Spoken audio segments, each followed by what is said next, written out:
बघताय माझ्याकडे? ओळखलं नाहीत का मला?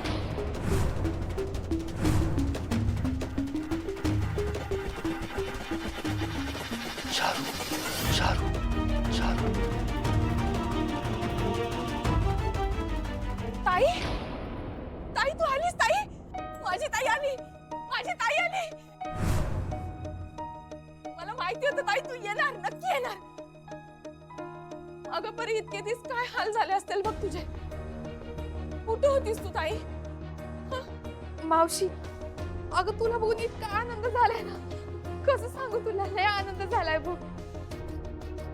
मावशी थांब थांब थांब. उभे अंबाबाई पावली बघ.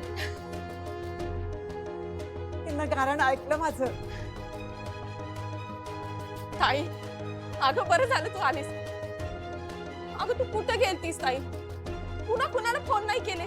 अगं कुठं नाही शोधलं तुला. ताई बरं झालं बघ तू आलीस. देवाची कृपा. सुनबाई, तुझ्या कष्टाला फळ मिळालं बघ. अगं देवीनं ऐकलं बघ आपलं गाणं. त्या जोगतिनीच्या तोंडून देवीच बोलली बघ. अगं तिनं सांगितलं तसंच झालं बघ. तू न थांबता व्रत पूर्ण केलंस आणि बघ घरला लक्ष्मी परत आली.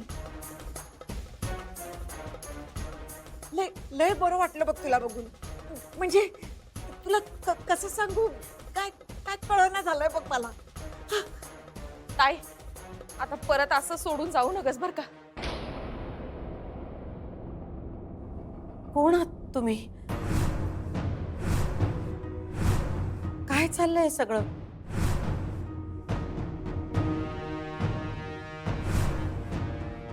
कोण येते?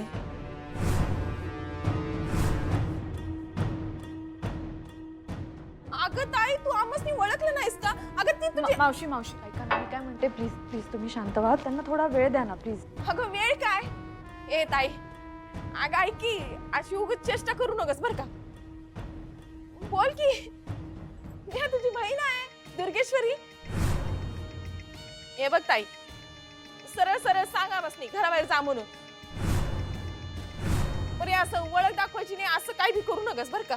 हा अगं ताई, मी दुर्गी तुझी बहीण आहे. अगं तुझ्या वाट्याला डोळे लावून बसलो होतो ग. आणि तू आल्यावर आमसनी ओळख बी दिना झाल्यास.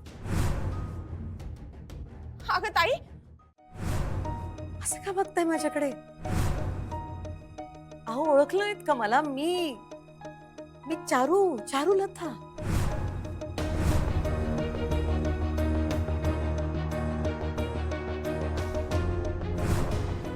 इथे आल्यावर मला कळलं की हे घर माझं आहे. सूर्यवंशींचं घर आहे. इथे येईपर्यंत मला काहीही कल्पना नव्हती किती बदल झाला या घरात. बाहेर आपण ती एवढीशी रोपं लावली होती, त्याची एवढी मोठी झाडं झाली आहेत. खरं तर पटकन ओळखता आलं नसतं, पण काही काही गोष्टींमुळे ओळखता आलं. आणि हे सगळं ह्या मुलीमुळे झालंय. अक्षरा, तुझे आभार कसे मानू ग मी? कित्येक दिवस मी माझं घर शोधत होते, पण काहीच आठवेना मला. ना घर, ना पत्ता, ना रस्ता. किती बदललंय हे शहर. जणू काही मी माझी ओळखच विसरून गेले होते. अक्षरा, तुझ्यामुळे मला माझी ओळख परत मिळाली आणि माझं घरही.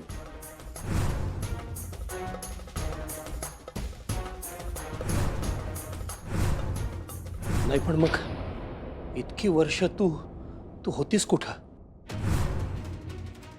काय करत होतीस? तुमच्या सगळ्या प्रश्नांची उत्तरं नाहीयेत माझ्याकडे. मी तुम्हाला इतकंच सांगू शकते की माझ्यावर खूप उपचार चालले होते. औषधांचा मारा चालला होता. त्यांचा परिणाम म्हणून थोडं थोडं आठवायला लागलं होतं मला, पण सगळ्या आठवणी अशा धुसर होत्या. पण अचानक तुम्हाला असं पाहिलं आणि सगळं आठवायला लागलं. सगळं धुकं स्वच्छ होऊ लागलं.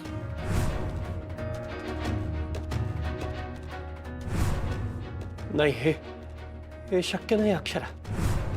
ही ही चारू असूच शकत नाही. कशी असेल? मी मी माझ्या हाताने चारूला अग्नीत.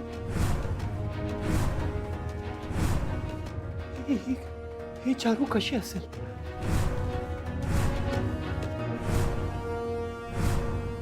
असं काय करताय तुम्ही?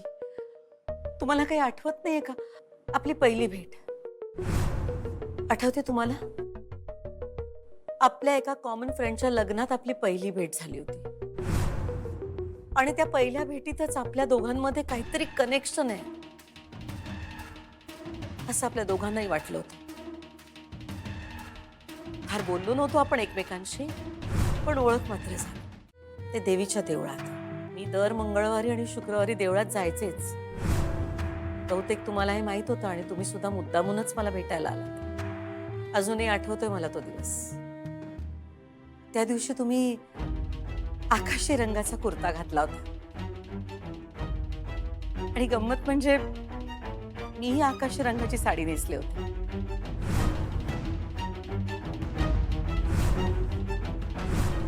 आपण कितीतरी वेळ एकमेकांकडे नुसतेच बघत राहिलो आणि त्याच वेळी देवळातली घंटा वाजायला लागली.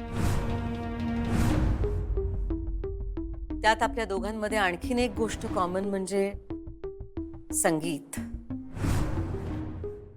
मला गाण्याची आवड होती आणि तुम्हाला सतार वाजवायची आणि या सुरांच्या धाग्यांनी आपली गाठ घट्ट बांधली गेली.